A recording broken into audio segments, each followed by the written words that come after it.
Go. We're bad at this. Okay, great start, okay. Yeah, it's fine. Why don't we just keep this in? Yeah, let's do it, why not? Yeah, it's organic.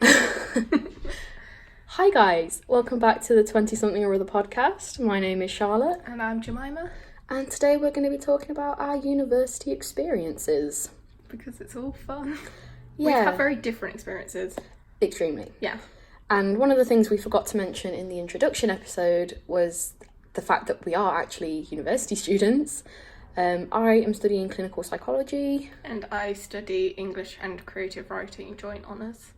So yeah, very different experiences in that. And then we've also had just generally, I think, our experiences of university have been very different. We do go to different universities as well. yeah, so Well, that I looked, I'm not going to say which university I go to, but I looked on like Wikipedia, and mine one isn't actually that much smaller than yours. Oh, okay. It's only like 10 places down, which I was like, I thought it'd be way smaller. Well, yeah, we just, not to brag, but we got into like the top 20 Oh, well done. universities. Well done. Yeah, good for us, I guess. Where to start? Shall we start with the course? Yes. Because that feels like the most obvious. Difference and, Yeah. you know, Because I could ramble on about joint honours for ages. go on then. Okay, thanks. So for my first year, I did a 50-50 split because it was compulsory to do 3 English modules and 3 creative writing modules. In second year, because I wanted to do 2 optional English modules, I changed it so I do 4 English modules and 2 creative writing modules, and that's what I'm doing going into third year. And I think a lot of people say joint honours is really, really hard.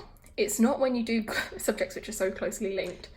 Yeah. So English and creative writing, most of the tutors are the same, some of the modules you do are the same, so honestly I've just got a bigger group of people that I know, Yeah. and it's not hard, and I quite enjoy having the difference, Yeah. especially in this year. Like my creative writing seminars and stuff are at the beginning of the week, and then the end of the week my English ones, so my week's like split into 2. Yeah, that's quite nice. Which is lovely. Yeah.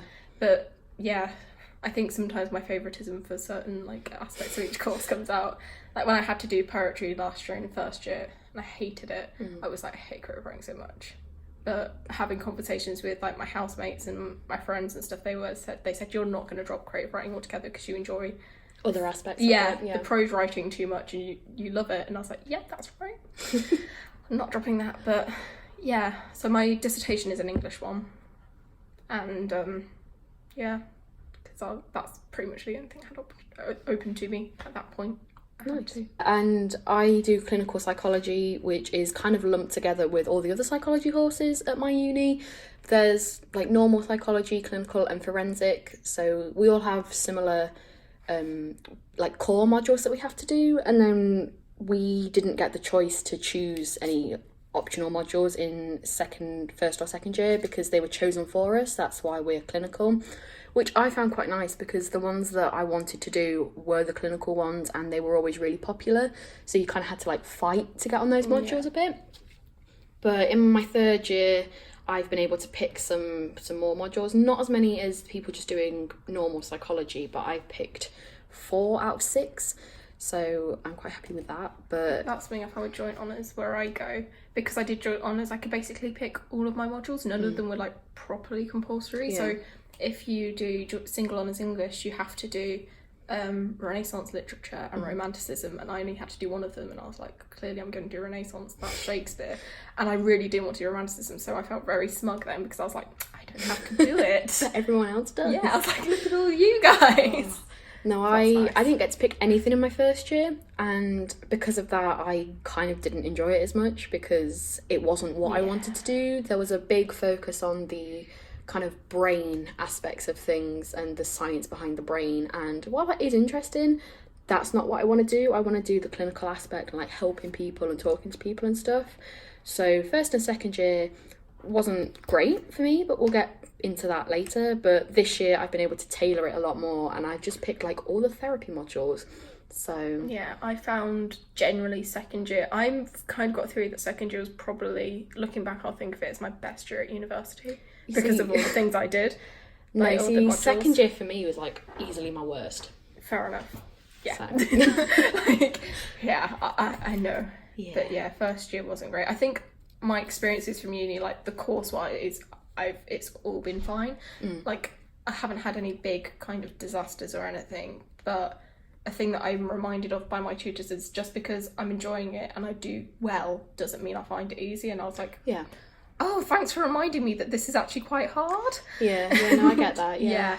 So that's a nice thing to remind yourself of, is it's difficult, but if you enjoy it, then it's all right. But I think you kind of master the fact that you're struggling. Yeah.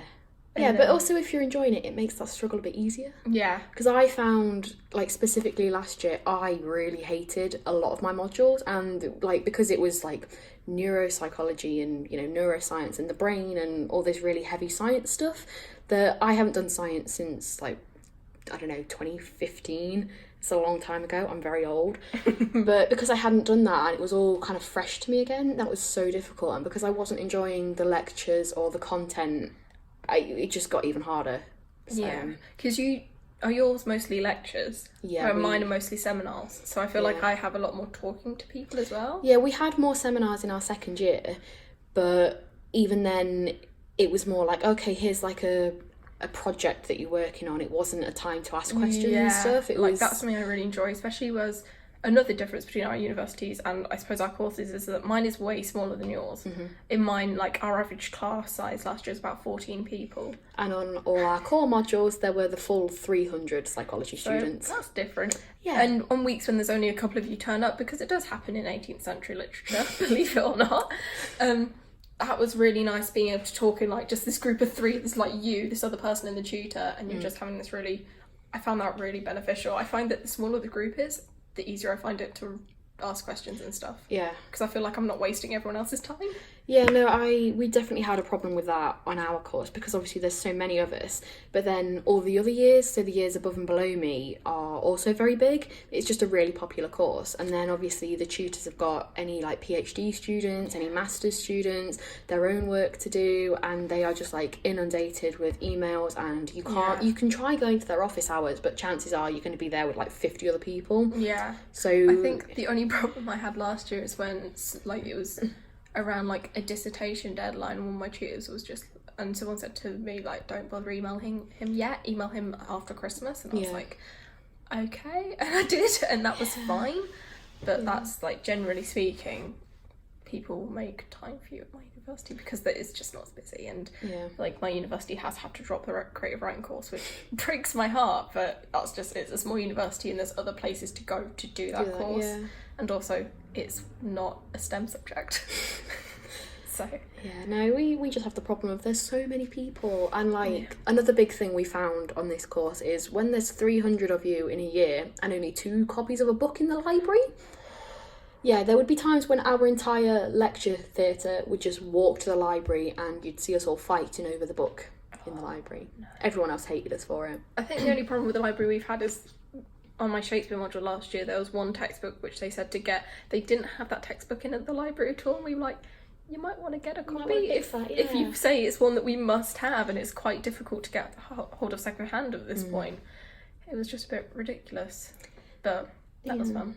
Yeah, and then we had the problem of they were giving us all these set texts and stuff, but then half of the stuff in the books wouldn't actually be relevant to what we were studying. And yeah, I know you have to do like wider reading and stuff like that, but if it's not even on the same topic that you've been doing in class, that's annoying. Yeah, and it just got to the point where none of us were doing the readings. It just wasn't helpful. I find that with secondary reading in English, like they can tell you to they read this book, it's really useful, but it'll be like one chapter will be useful, and then you have to go through it. Unfortunately, like a lot of ours are online, so we can just go on the online library and scroll through, and then I print off the chapter I need. But even then, like when you're planning for an essay and you kind of are on a deadline, you're like, don't have time for this. Yeah, and then we don't have a lot of online textbooks and stuff, which is fine because we're supposed to use journal articles more, but then when you're trying to trawl through all of Google, all of the library database, trying to find one article for a sentence that you need to cite, it's... Yeah, but that's just part of uni. I think on any course you have to do like that. One thing I found really annoying last year is one of my essays, I couldn't find one piece of critical writing about a book, and I was like, I need to write about that book, because it was like I planned everything else. I was like, but if I don't get some secondary reading in there, my mark's going to go down. Yeah. And like honestly, that was one of my pieces of feedback, was you might want to put a bit more secondary reading in there, and I was like, I Yeah. tried so hard. I had that on one, I think it was in first year, on one of my essays. We could pick our own question and stuff, as long as like it fit within a specific like topic. We had to pick a mental health disorder, and you know, so as long as it was a mental health disorder, we could write about it. The one I chose, all the research for it was in Turkish, so that was difficult. I managed to find all the articles I needed to cite, except I can't read Turkish. I know. So that was a difficult thing, trying to find the English versions. Yeah. I've had that occasionally, like having an article in a different language and not having a translation of it, so I can't use it. And I was like, I bet this would be so useful if I could understand this language. Yeah. So, yeah, you signed up for an English degree, but you never know what you're going to get. Yeah, psychology as well is just, it's an interesting one. Yeah, I don't think it's something you consider, and then you sit down and you're like, oh wow. Yeah, so that's fun. But yeah, like going off the whole work thing and finding essays and articles and stuff, like just keep up to date with uni work and all your lectures and your notes and stuff. Like I didn't last year, and you could tell. So yeah, something that, like, as much as I love doing the creative writing stuff, like the writing pieces would get away from me, and then it would be the night before and I was like, I haven't written anything, or I started written. My English is coming back. Amazing. I haven't lived the last moment down. It's been proved. Haven't lived that down. Yeah, and I would just have half-finished pieces, and I was like, I should probably finish this and print this off. And in first year, I had one that I finished at 1 o'clock in the morning. I took it in, and then my tutor went, Jemima, this isn't very good. And I was like, yeah, I know. And I just went, and that was like the first creative writing session where I was just like, I'm a failure. This is it now. Yeah, no, I had that with all my exams, because they were just multiple choice, so you think, oh yeah, that's easy, that's fine, you got a 25% chance. When you haven't done your lecture reading, or you know, just looked over the notes and made notes and stuff, like, you haven't got a chance. Like, you can guess as much as you want, but if you actually want to get a decent grade, like, do your damn work. Yeah, I think that's just a great university tech to just do your damn work. Yeah. I found last year, I found how useful audiobooks are for a module. We did 18th century literature, and we did a couple of books which I didn't like, but listening to the audiobooks meant I got through them. So that was so useful, and I didn't like those books, and I fully sat there. It was the first time last year I sat there in a seminar, and I thought, I don't get this. And I had a really bad day that day, and I just went, I don't understand, like, all of everything my tutor was saying is going straight from my head, and I was going, no. You see, I wish we could do that with our journal articles and stuff, but I think the best advice I can give for those is, like, read the abstract first, and then maybe, like, the results and the discussion. Don't waste your time reading a full 20 pages of it if the abstract doesn't have what you need in it. Like, just... And look at the keywords, because, like, most articles, if they're published or online, will say, like, the title, and then you'd be like, keywords, and... Yeah. Just save yourself some time. I have been there reading 20 pages, and it's not fun. No.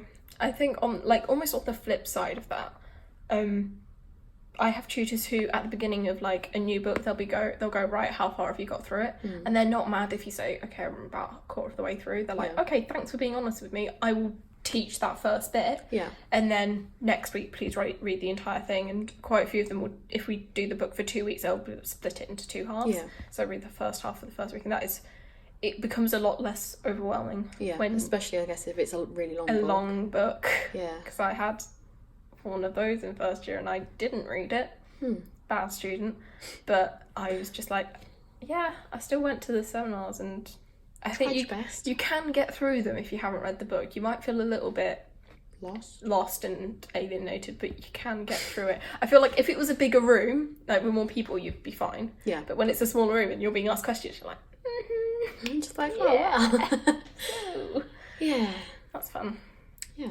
But then I guess, like, onto, like, the living situations for uni. This is a fun one. Yeah. I think we both had experiences with living. Yeah, because in my first year, I commuted from home. I live very close to my uni, hence why I don't want to, like, give too much information away, because I live pretty close to it. So I commuted my first year, and what a mistake that was. There would be times where I would have, like, a 9 a.m. lecture, and to get to that, I would have to leave the house at 7 a.m.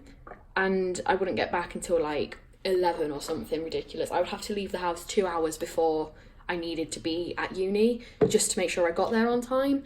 So yeah, I moved out in my second year, and no, did not recommend that. That was an experience. Yeah, I think, because I did halls for the first year, and that was, again, an experience. I'm not going to go into details, but 3 of the people from my first flat, we did move to a different flat. It was kind of like that. We can't live in this place anymore. Yeah. So that was fun. But I think after I moved in halls and I found a group of people who just understood me. It sounds so cheesy, but you find people, like, I'm a really quiet person, and either you find people who respect that or they don't respect that. And my first group of people didn't really respect that. The second group were just like, she just wants to sit and watch films, like, and they were like, okay, we'll let her do that. And play games, and I made a really good friend. That's how I came to play The Walking Dead. So moving, I think if you feel like you need to move in halls, there are people you can talk to, and you can be like, please, and if you explain your situation, they will understand. Yeah, and the thing is that it's not always well advertised at your uni. Like, I had no idea. We've got like student support and student services and stuff within the university, but then the students' union also had its own thing, and I had no idea about that until I had to go and talk to them about my living situation in second year. And while they couldn't exactly help me because of the contract we'd signed, like, they are there, they are willing to help, and there are things they can do. Yeah. So I definitely think make use of your accommodation team if you're in halls as well. It's worth asking. Even if they can't do anything, there are things to make it easier for you. Yeah. You know, if you can't get out of a contract, they can point you in other directions as well. Yeah, because we kind of complained about our first flat, and within, I think, about a couple of weeks, we'd been moved to a different flat, and they managed to keep us all together because they were like, we're not sure whether we're going to be able to find 3 spare rooms in one flat, and they did. And that was really good. But we did move to a flat with 1 more person because that was a twin room, so there was 7 instead of 6. Yeah.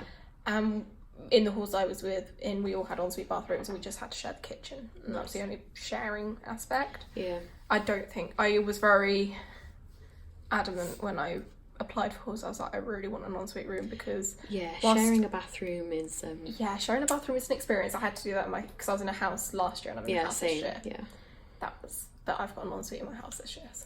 So when you're sharing one bathroom between like upwards of 3 people, and not everyone has the same kind of respect for that bathroom. Yeah. It's tricky. Yeah, there were times in my house last year where we would be absolutely dying for a pee, but we couldn't get in there because someone was sat in the bath for 2 hours.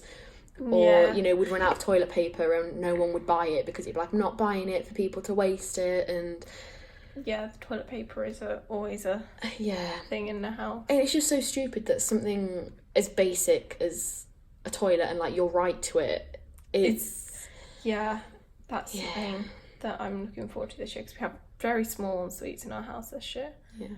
And I think we will all benefit from having our own space, because people who had lived in halls, which is 4 of us, were used to it. Yeah.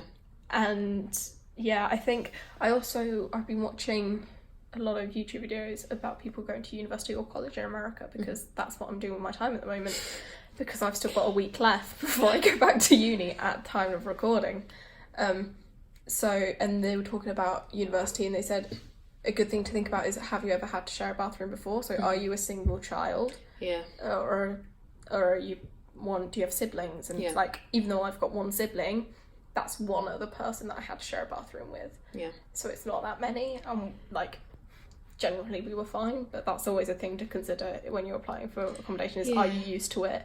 Because, like, that's fine. You just might want to think about if you can get an ensuite. Yeah, especially because you don't always know the people you'll be living with. And that's always terrifying. When you end up with someone who has very different lifestyle, attention to cleanliness than you, it can be a bit tricky. Like, if you're really tidy and you end up living with someone who doesn't care and leaves stuff everywhere, it does, like, get to you. That's something, because in halls obviously they do like room checks to just make sure you haven't got anything you shouldn't have.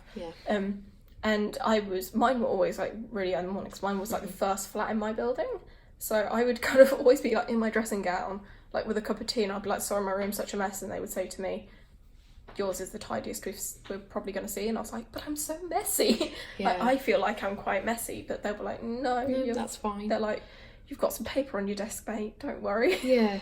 Yeah, and then if you're living in a house, like, your landlord can be very different. They can either be really, really good and, like, be amazing at fixing everything, and they'll come and check on you every week, and then you could get one who's absolutely crap, basically, and won't talk to you or anything.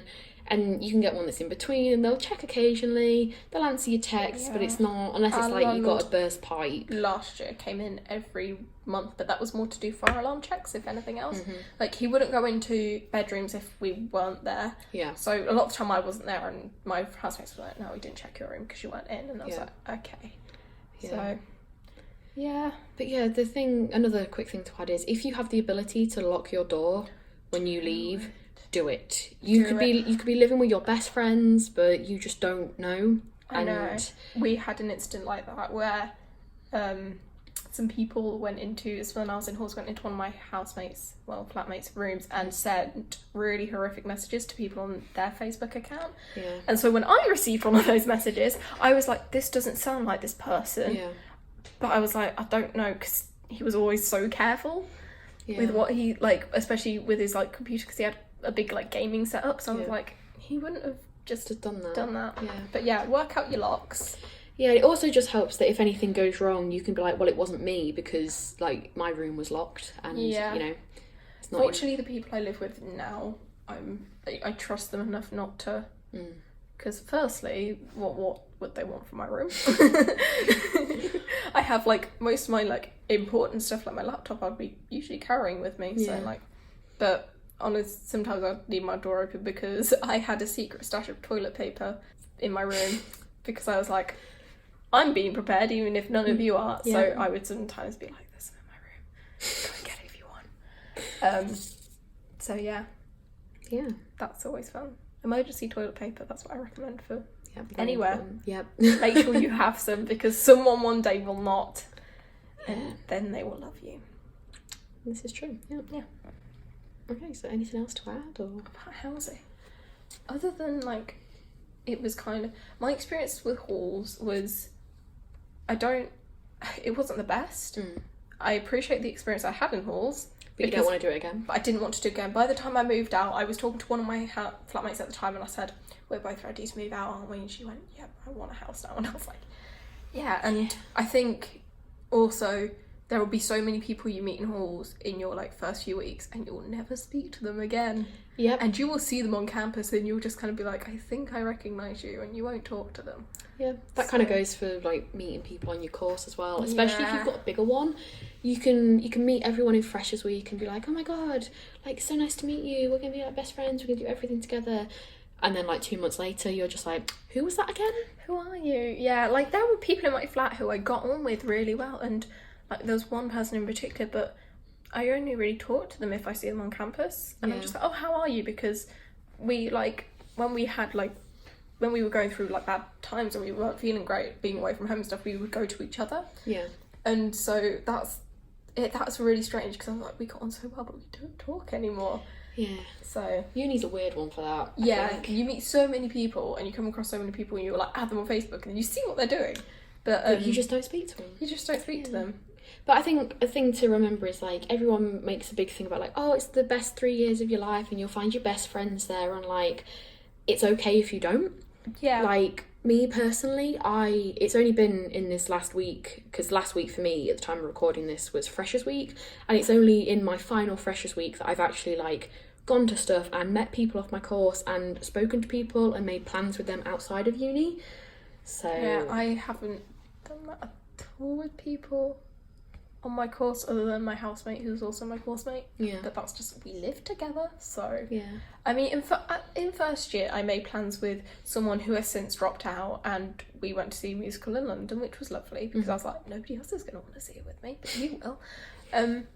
So, like, we were quite good friends, and we still message each other occasionally, but, like, I don't see her because she doesn't go to uni anymore, and she's not on my course, and I don't see her every week. It's like being at school. Sometimes you're only friends with someone because you see them all the time. Yeah, you know. Another thing I found really weird is, like, since August I've really been missing university, and I'm like, I really want to go back, and some of the people that I am friendlier with on my course, they're from different countries, so I can't go and see them. And Yeah. I'm just like, well, I guess you're in your time zone now. I'll see you in October. Yeah. And that's kind of upsetting when you want to. I wanna see I would really them. want to see this person and see how they're doing, because I know they've gone through some stuff and I want to see how they're doing. Yeah. You can't, so all you can do is just send a message, be like, hi. Yeah, I just think people don't like respect long distance relationships in any sense, be they platonic or romantic. People just kind of write them off a bit, but actually they can be some of the strongest bonds. And I even think if you they haven't are. seen someone in a year, you know, you can meet up and like nothing's changed. Nothing's changed, and you can be like, this is where I'm at. Yeah. I miss my housemates quite a lot at this point. Like, think of, because I'm going back at the end of the week, Mm-hmm. I'm going to be so happy to see them, because they just make me very, very happy. We don't have a lot in common, like, lifestyle-wise. They can be quite loud and go out, and I'm quite quiet, but honestly, we have a laugh Yeah. when we are together, so It's just nice to be around nice people. yeah. And that's another thing. First year, don't stress about finding friends early. They will come. They will come. You might have to wait a few months. And I had first semester of uni, I was like, I'm going to drop out. I feel so lonely. I feel just horrible. And I hated it. I hated going back to my flat, because I was like, well, I'm going to be alone with people I don't really get on with. Yeah. Then moved flats, and I have friends now, and I'm staying up until 3 o'clock in the morning. I had that kind of like staying up late, drinking, semi-hangover thing, like months later. Yeah. I had my freshers week, like towards the end of the year. So Yeah. that's fine.